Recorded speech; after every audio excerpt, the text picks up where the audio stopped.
Bienvenidos a la cueva.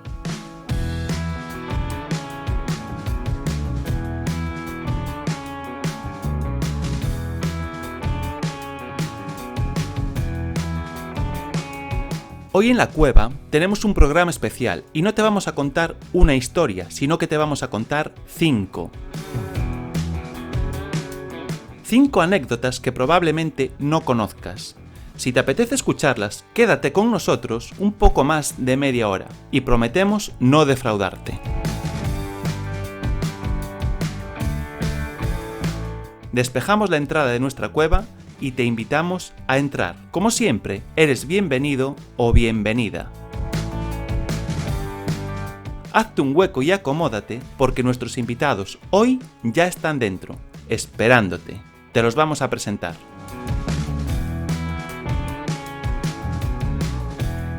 En primer lugar tenemos a Juan de Lepe, el pequeño rey de Inglaterra. A continuación tenemos a Santa Teresa de Jesús, investigada por la Inquisición por pertenencia a una secta religiosa.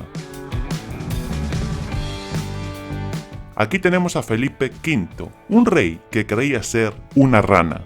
Y a su lado tenemos a María Luisa de Parma, una mujer que oculta un secreto de confesión. Y por último tenemos a toda la ciudad de Cartagena, la ciudad que en 1873 se independizó de España.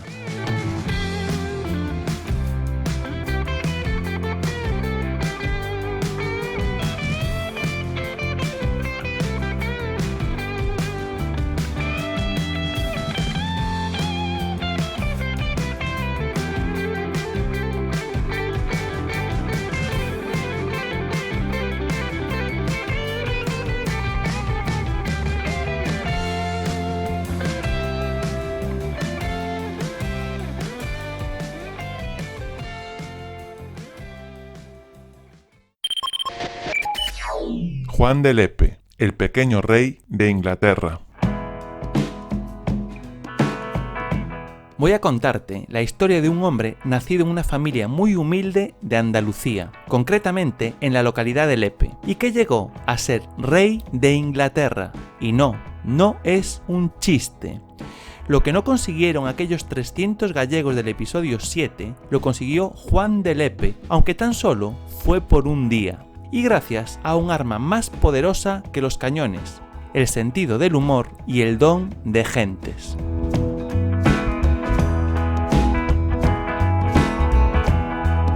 Nació en torno al año 1450. Tenía un carácter inquieto, bromista y descarado. Siendo muy joven, empezó a trabajar como marino y por los azares de la vida llegó a Inglaterra. Allí, posiblemente en alguna taberna y gracias a su personalidad extrovertida y desenfadada, se hizo amigo de un noble. A través de este nuevo compañero de juergas, llegó a conocer al mismísimo rey de Inglaterra, Enrique VII, uno de los primeros reyes de la dinastía de los Tudor. Parece ser que Enrique era un hombre aburrido y pocas diversiones encontraba entre las 4 paredes de su castillo, pero eso cambió cuando conoció a Juan de Lepe.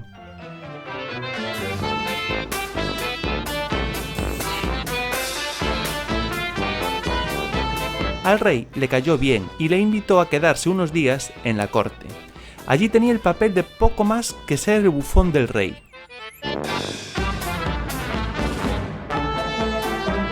Suponemos que sus gestos, bailes y muecas divertían al monarca, porque posiblemente ni el rey hablaba español, ni Juan dominaba todavía el inglés.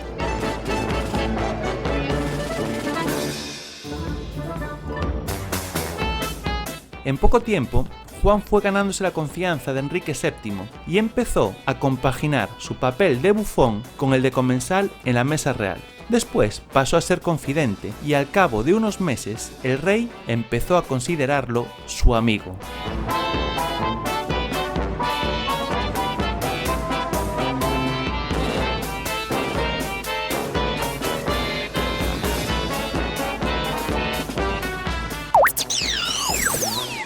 ¿Cómo llegó Juan a coronarse rey? Juan y el rey pasaban mucho tiempo juntos y una de sus actividades favoritas era jugar a las cartas, y como buen inglés, al rey le gustaba apostar.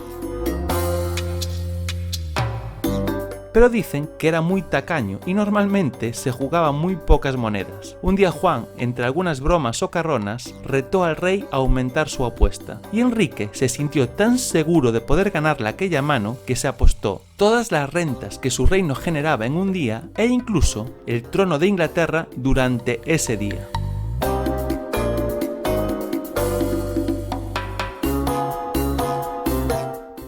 Como ya os imagináis, Juan ganó la partida. Lo que no sabemos es si hizo trampas o jugó limpiamente, pero tampoco importa. Lo más relevante es que el monarca cumplió su promesa y un español de origen humilde y sin necesidad de armada invencible se hizo con el trono de Inglaterra durante todo un día. Los ingleses le bautizaron como Juan, el pequeño rey de Inglaterra. ¿Volvió Juan a España?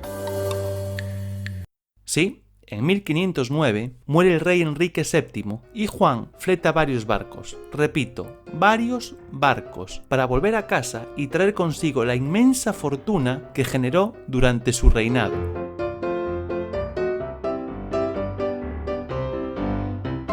Juan salió de su Lepe natal como un hombre pobre y volvió años después como un multimillonario. Dedicó la mitad de su fortuna a mantener el convento franciscano de Nuestra Señora de la Bella. Este convento fue destruido en el siglo XIX durante la desamortización de Mendizábal, pero parece ser que su riqueza y legado no se ha perdido del todo. Según dicen, entre las riquezas que Juan trajo consigo estaban la corona del propio Enrique VII, y de ser cierto, esa es la corona que hoy en día luce orgullosa la patrona de Lepe en sus procesiones de Semana Santa.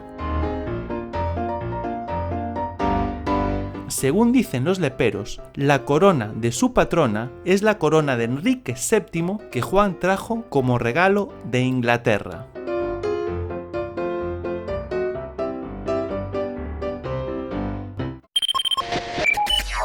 Teresa de Jesús, antes de ser santa, fue investigada por la Inquisición.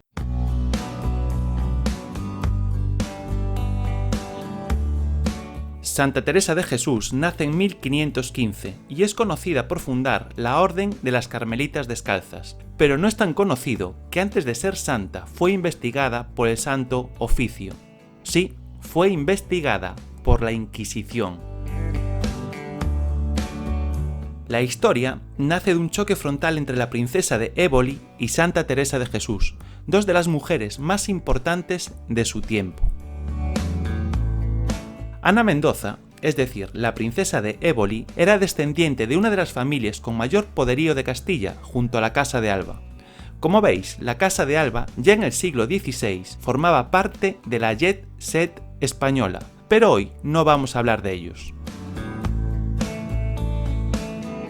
Vamos a hablar, por un lado, de la princesa de Éboli, una de las mujeres más ricas de su época, y que posiblemente su imagen os resultará conocida, porque se caracterizaba por llevar un parche pirata en su ojo derecho. Y por otro lado, vamos a hablar de Teresa de Jesús, que procedía de una familia de judíos conversos y era una mujer muy pobre, que había fundado, como dijimos, la Orden de las Carmelitas Descalzas. ¿Cómo se conocieron la princesa de Éboli y Teresa de Jesús? Ana de Mendoza decidió acoger en sus territorios, concretamente de Pastrana, un convento de las Carmelitas, por lo que se puso en contacto con Teresa de Jesús. Teresa montaría un convento de las Carmelitas en Pastrana y la princesa de Éboli financiaría todos los gastos.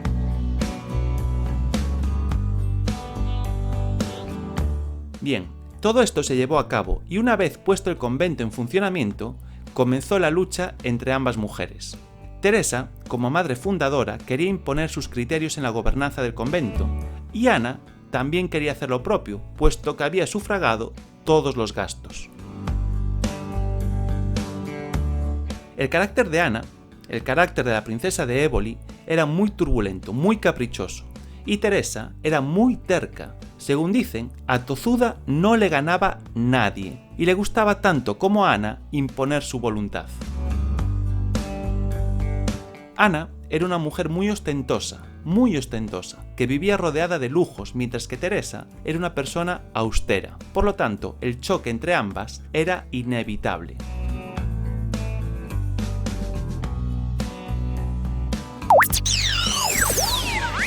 ¿Qué ocurrió entre estas mujeres? En 1573 fallece el marido de Ana, y la princesa de Éboli decide abandonar el ambiente de la corte e ingresar en el convento carmelita de Pastrana, el convento que ella misma había fundado, y lo hizo con el pomposo nombre de Ana la Madre de Dios. Ana llegó al convento en un carro descubierto, en un descapotable, lo que sería un gran descapotable de nuestra época, vestida de monja y abrazada al ataúd de su marido. Lo que quería demostrar al pueblo es que el amor por su marido y la pena por su muerte la llevaban a encerrarse en un convento.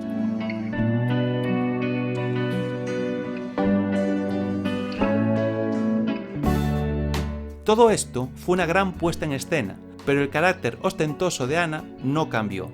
La princesa de Éboli alteró por completo las costumbres del convento y la forma de vida religiosa. Exigió que se le permitiera recibir visitas, algo que estaba prohibido, e impuso que todas las doncellas que le servían fuesen también acogidas como novicias. Vamos, Ana, la Madre de Dios, era una monja con más de 20 sirvientas a su alrededor, lo que no casaba muy bien con la vida austera de un convento.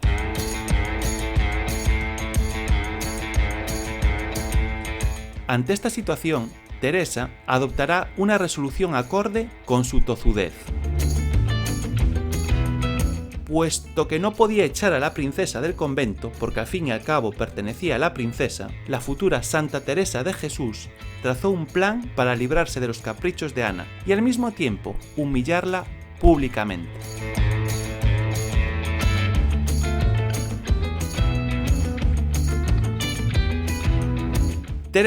Lo que hizo Teresa fue organizar una huida masiva del convento. La idea era que todas las monjas abandonaran el convento en plena noche, dejando sola a la princesa y a su séquito. La propia Teresa coordinó la fuga y ordenó llevar desde Segovia varias carretas para sacar de incógnito a las monjas.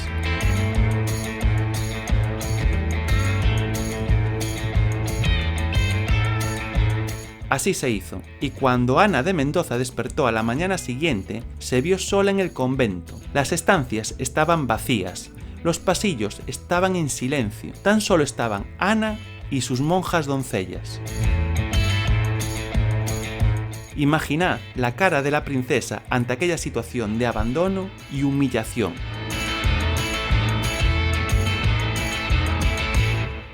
Esta ofensa exigía una venganza acorde con la osadía que había mostrado Santa Teresa, y Ana decidió denunciar a la carmelita ante el Santo Oficio. Para vengarse, la princesa de Éboli entregó a la Inquisición un manuscrito de Teresa de Jesús en donde narraba el surgimiento de su vocación religiosa. El libro se titulaba El Libro de la Vida. Los inquisidores, al leer esta especie de diario, acusaron a Teresa de Jesús de pertenecer a una secta religiosa. Fijaros que la Inquisición acusó a Santa Teresa de pertenecer a una secta religiosa. Seguramente no solo influyó lo que aparecía escrito en aquel libro, sino también algún contacto y algún soborno de la princesa de Éboli que quería vengarse de Teresa. El juicio al que tendría que enfrentarse Santa Teresa era literalmente una tortura, y el castigo final podía ser la muerte, pero por suerte, aquella denuncia no prosperó, aunque le dieron muchos quebraderos de cabeza a aquella mujer que después llegó a ser santa.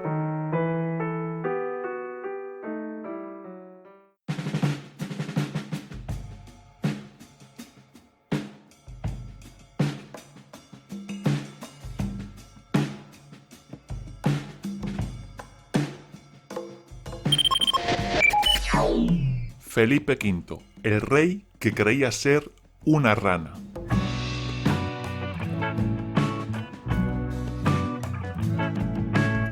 ¿Os acordáis del episodio 7 de La Cueva? Aquel en el que os contamos la historia de 300 gallegos que intentaron conquistar Inglaterra. Pues bien, como introducción a aquel capítulo, hablamos de la Guerra de Sucesión Española. A principios del siglo XVIII muere sin descendencia el rey Carlos II, al que apodaban el Hechizado. Esto desató una guerra de sucesión que duró 12 años, hasta 1713, y terminó con la firma del Tratado de Utrecht. Después de la guerra, Felipe V se convirtió en el primer rey Borbón de España. ¿Estaba el rey Felipe V preparado para gobernar? No lo estaba.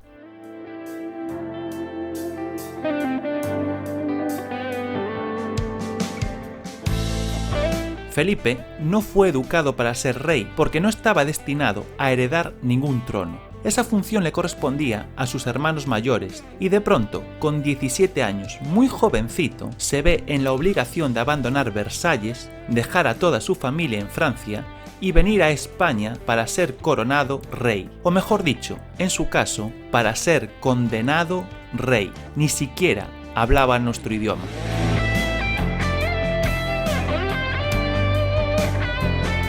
Felipe era un joven culto y abierto de mente, pero no se sentía capaz de estar a la altura y sufría mucho por ello. Era muy responsable, pero sentía una inseguridad absoluta que le paralizaba, porque pensaba que se equivocaba constantemente en sus decisiones.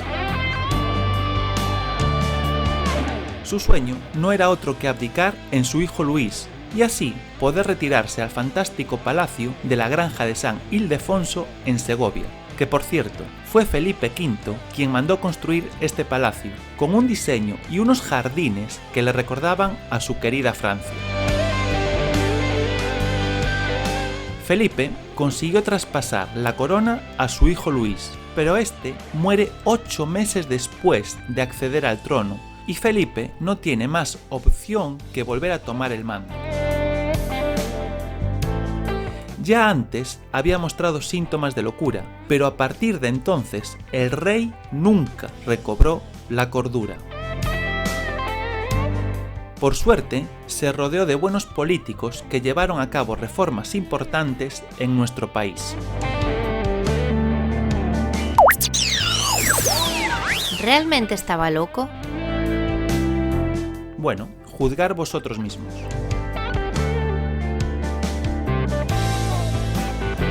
Felipe vivía obsesionado con la muerte y con la enfermedad. No se bañaba porque pensaba que la humedad en los poros de la piel podía provocarle enfermedades, y tampoco quería cambiarse de ropa porque tenía miedo a ser envenenado a través de ella. Vamos, menos mal que el rey era francés y los franceses son expertos haciendo perfumes, porque en la corte española, en aquella época, hacían mucha falta. Tampoco dejaba que le cortaran el pelo ni las uñas de los pies, porque pensaba que si se cortaba las uñas, sus males aumentarían. Llegó a tener las uñas tan largas que no podía ni caminar. Se pasó 30 años de su vida asegurando a todo el que quería escucharle que fallecería de forma inminente, entre otros motivos porque creía que tenía la cabeza vacía y que se le iba a caer. En cierto modo, ya se le había caído la cabeza a este pobre hombre. Felipe murió a los 62 años y se pasó la mitad de su vida afirmando a todo el que escuchaba que estaba a punto de morir. Paseaba por los pasillos del palacio acompañado del cardenal Alberoni, a quien le contaba con cierto grado de satisfacción: estoy a punto de morir y la corte no me cree, pero no tardaré en morir y se verá que tengo razón. En una ocasión llegó a estar 15 días postrado en la cama afirmando a gritos que estaba muerto. ¡Estoy muerto! ¡Estoy muerto! ¡Estoy muerto! Cuando algún siervo entraba en la habitación a ver qué ocurría, el rey le decía que no se preocupara, que simplemente gritaba para demostrarse a sí mismo que seguía estando vivo. ¡Estoy muerto! ¡Estoy muerto! ¡Estoy muerto! ¡Estoy muerto!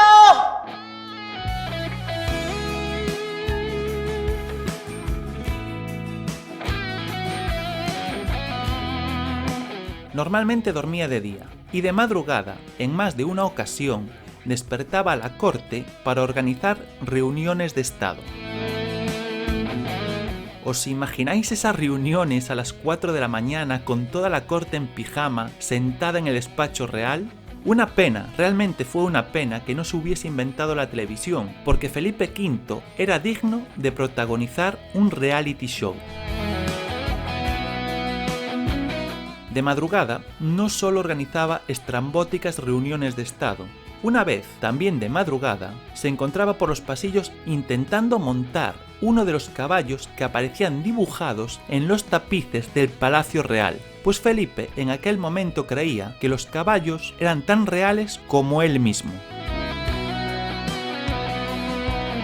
En otras ocasiones el Borbón alucinaba creyendo ser una rana, algo curioso, la verdad, para un hombre que tenía aversión al agua. Pero Felipe se comportaba como una rana en palacio, croaba y brincaba por las estancias de la granja, negando su condición humana. Os dejo unos segundos para que imaginéis semejante escena del que fue nuestro rey.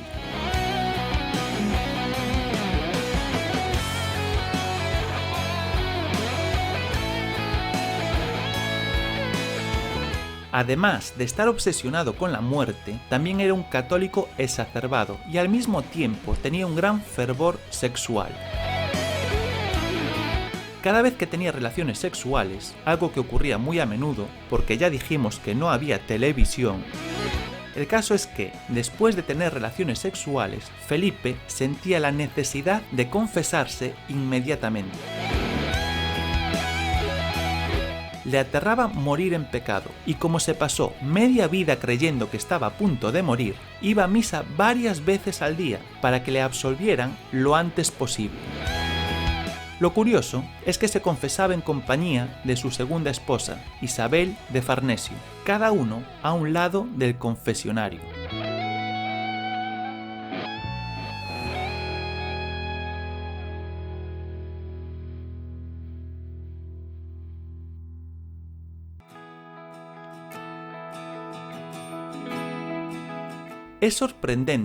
Resulta sorprendente que después de todo esto no haya pasado a la historia como el Rey Loco. Por el contrario, le llamaban amablemente el Animoso.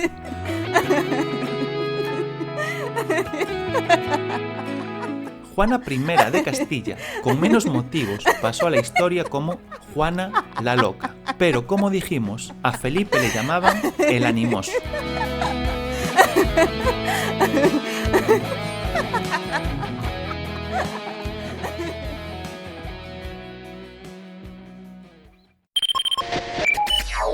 María Luisa de Parma, el final de la dinastía de los Borbones. María Luisa de Parma fue esposa del rey Carlos IV en la primera mitad del siglo XIX. Hablamos de este personaje en el anterior episodio de La Cueva, en el episodio 10.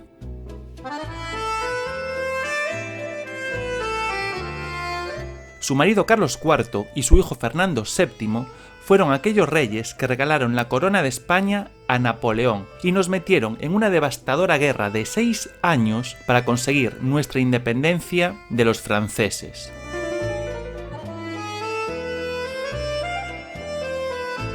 María Luisa de Parma parecía predestinada al escándalo.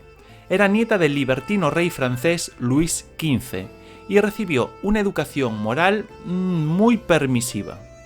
Vino a España para casarse con Carlos IV cuando éste todavía era príncipe, y desde el primer momento empezó a coquetear con todos los nobles jóvenes de la corte, a coquetear sin disimulo.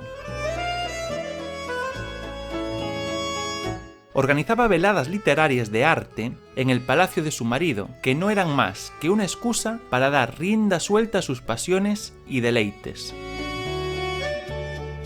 No sabemos si su marido Carlos estaba invitado a estas tertulias literarias o no. El poeta José Espronceda la calificó de impura prostituta, mientras que el canónigo de Zaragoza y tutor de su hijo Fernando la definía así: María Luisa presenta un corazón naturalmente vicioso, incapaz de un verdadero cariño, y además posee un egoísmo extremo, una astucia refinada y una hipocresía increíbles, dominada siempre por sus pasiones.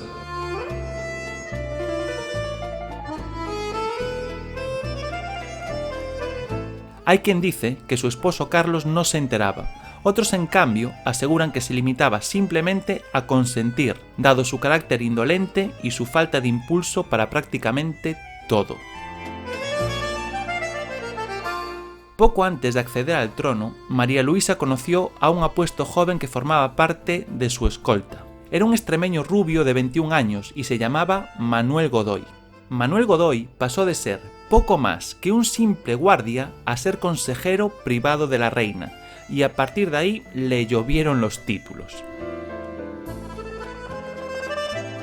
Caballero de la Orden de Santiago, le otorgaron la Gran Cruz de Carlos III y el Toisón de Oro, lo nombraron duque y entró en los grandes de España. También lo nombraron primer ministro y se inventaron para él el título de Príncipe de la Paz.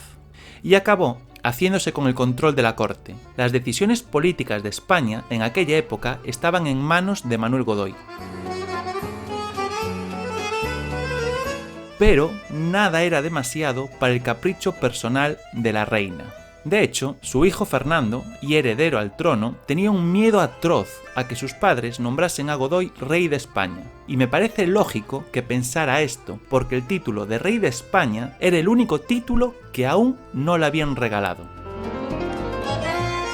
Debido a estos celos que el príncipe Fernando sentía hacia Manuel Godoy, salió con otros nobles de la corte para impulsar el motín de Aranjuez y así forzar la abdicación de su padre y encerrar a Godoy antes de que le robase la corona.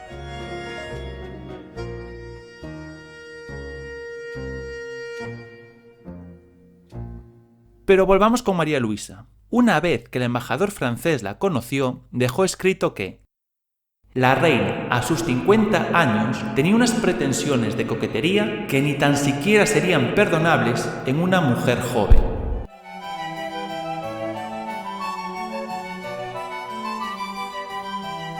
Después de Godoy, la reina se encaprichó con otro guardia de su escolta, mucho más joven que él, y con el que afirmaba acostarse a diario. Durante esos encuentros, en los pasillos del palacio se escuchaban gritos de placer alternados con golpes y bofetadas, y es que la reina era una mujer de carácter. Os cuento todas estas anécdotas sobre María Luisa de Parma simplemente para que entendáis la parte más importante de esta historia. Lo importante aquí es que, en su lecho de muerte, María Luisa quería deshacerse de todos sus pecados, y la forma más fácil y rápida es confesarse. Si eres católico, hagas lo que hagas, Dios te lo perdona todo, siempre y cuando, primeramente, eso sí, se lo cuentes a un cura. Así que María Luisa llamó a su confesor. No sabemos cuánto tiempo duró la confesión, yo me imagino que bastante. Demasiado. Lo que sí trascendió a la historia fue un secreto que la reina contó al sacerdote.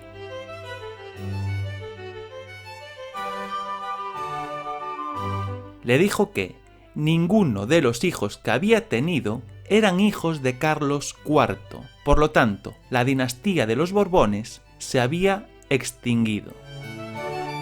He de confesar que ninguno de mis hijos son del rey Carlos IV. Repito, la reina dijo que ninguno de los hijos que había tenido eran hijos de Carlos IV. Ya no había ningún Borbón de sangre para heredar la corona española.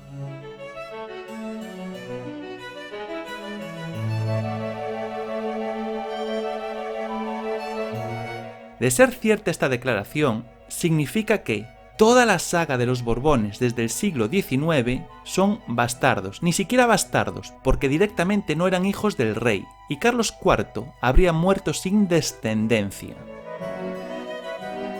Pero bueno, como estas declaraciones tan solo forman parte de una confesión religiosa de la reina, me temo que nunca sabremos la verdad. Lo que sí parece cierto es que Fernando, al enterarse de la confesión, estaba tan asustado que mandó encerrar al sacerdote para evitar la propagación de estos rumores. Pero como veis, no lo consiguió. Y los rumores siguen estando aquí.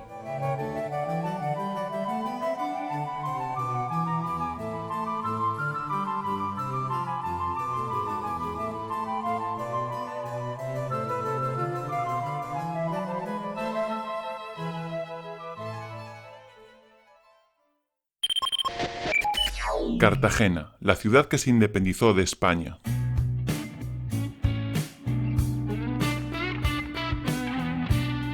La ciudad de Cartagena llegó a ser un país independiente. Sí, habéis escuchado bien. Cartagena fue un país independiente durante los 6 meses que duró la experiencia cantonal en España, desde julio de 1873 hasta enero de 1874. La historia arranca en 1873, con la abdicación de Amadeo I de Saboya y con la proclamación de la Primera República Española. En esta época surgió un gran fervor nacionalista y en nuestro país prácticamente cada español se sentía de su pueblo y de nadie más. Se suponía que el gobierno de la República debería redactar la primera constitución federal de nuestro país y otorgar autonomía a las diferentes naciones españolas. Pero sucedía algo que nos resulta muy familiar, y es que los ministros y demás miembros del gobierno no conseguían llegar a ningún tipo de acuerdo, y el asunto se estaba alargando demasiado, o eso pensaban algunos. La República se había proclamado en febrero de 1873 y tan solo habían pasado 5 meses, pero a muchos nacionalistas impacientes les parecía que 5 meses para cambiar toda la situación política de un país era demasiado tiempo y decidieron tomar las riendas de la situación ellos mismos y proclamar ese Estado federal desde abajo hacia arriba. De ese modo, pequeñas ciudades territoriales llamadas cantones empezaron a proclamarse independientes de forma unilateral. ¿Cuál fue la primera ciudad en proclamarse independiente? La primera ciudad en declararse independiente fue Cartagena, en Murcia, y esto ocurrió en julio de 1873. Las defensas naturales de esta ciudad la hacían propicia para organizar una resistencia al poder central.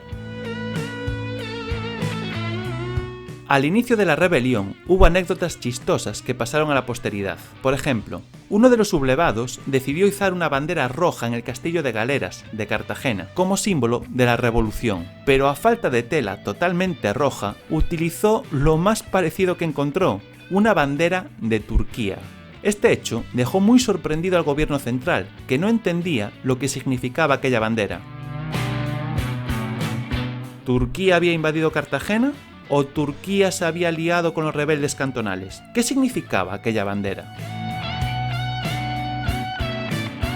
Un voluntario rebelde enmendó la confusión con un acto de auténtico fanatismo. Se hizo un corte en el brazo para regar con su propia sangre la media luna blanca de la enseña otomana. Anécdotas aparte, el fuego de la rebelión cantonal se extendió por otras ciudades españolas. Alcoy, Valencia, Castellón, Salamanca, Écija, Toro, Cádiz, Murcia o Jumilla fueron algunas de las localidades que pretendieron convertirse en pequeños estados independientes y así decidir sus destinos de forma autónoma.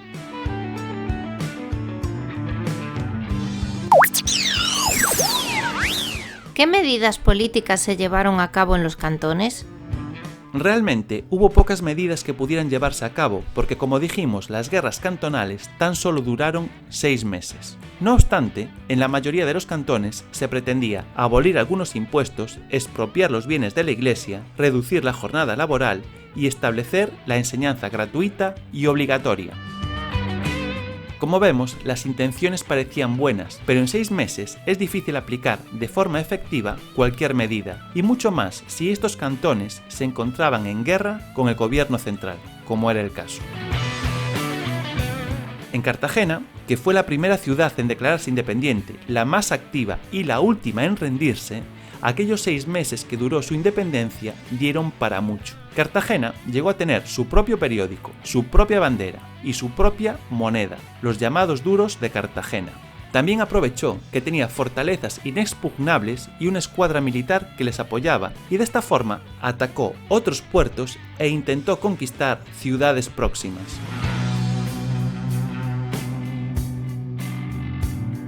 Los cartaginenses llegaron a contactar con los Estados Unidos de América para solicitar su apoyo militar, a cambio de adherirse a ellos como un estado más. ¿Os imagináis a Cartagena como un estado americano? Pues esto lo pretendían los españoles de aquella época. ¿Los diferentes cantones llegaron a luchar entre ellos? En un principio deseaban convivir y cooperar en paz entre todos los cantones. Al fin y al cabo, todos reclamaban lo mismo, pero en algunos casos la deriva se torció y surgieron desavenencias que desembocaron en estrambóticas declaraciones de guerra, como la de Jumilla a Murcia. La nación de Jumilla desea estar en paz con todas las naciones extranjeras y sobre todo con la nación murciana, su vecina. Pero si ésta se atreve a desconocer nuestra autonomía y a traspasar nuestras fronteras, Jumilla se defenderá como los héroes del 2 de mayo y triunfará en su propósito de no dejar en Murcia piedra sobre piedra.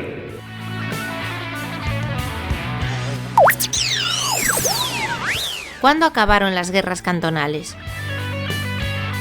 Pues todo esto que os acabamos de contar y muchas otras anécdotas de las guerras cantonales ocurrieron entre julio de 1873 y el 12 de enero de 1874. En esta fecha, Cartagena se rindió.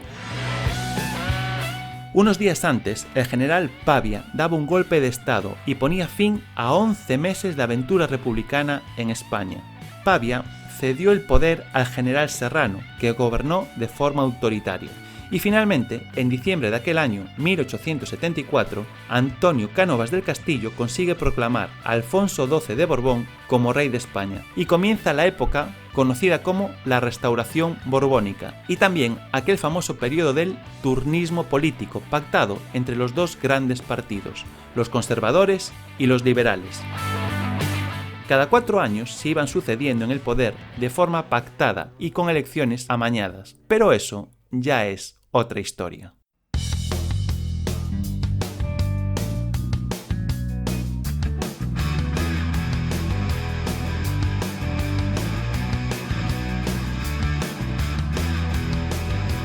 Y hasta aquí el capítulo de la cueva de hoy.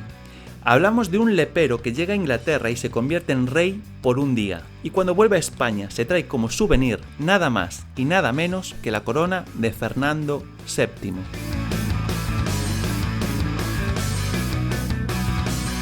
Teresa de Jesús, una mujer que llegó a ser santa, en vida hizo alguna que otra travesura y no dudó en humillar a la princesa de Éboli para imponer su voluntad en su propio convento. Ana, la princesa de Éboli, la denunció ante la Inquisición por pertenecer a una secta religiosa.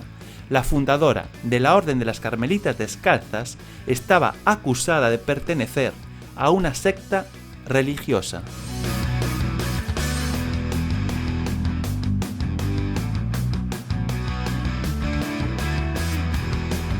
Felipe V era un joven de la realeza francesa que por su juventud no estaba destinado a ser rey, pero el destino le colocó en la cabeza la corona de España. Una cabeza en la que, por cierto, lo único que brillaba era esa corona. ¡Estoy muerto! ¡Estoy muerto! ¡Estoy muerto! Felipe V nos cayó tan bien que pasó a la historia como el rey animoso. ¡Estoy muerto! ¡Estoy muerto! ¡Estoy muerto! ¡Estoy muerto!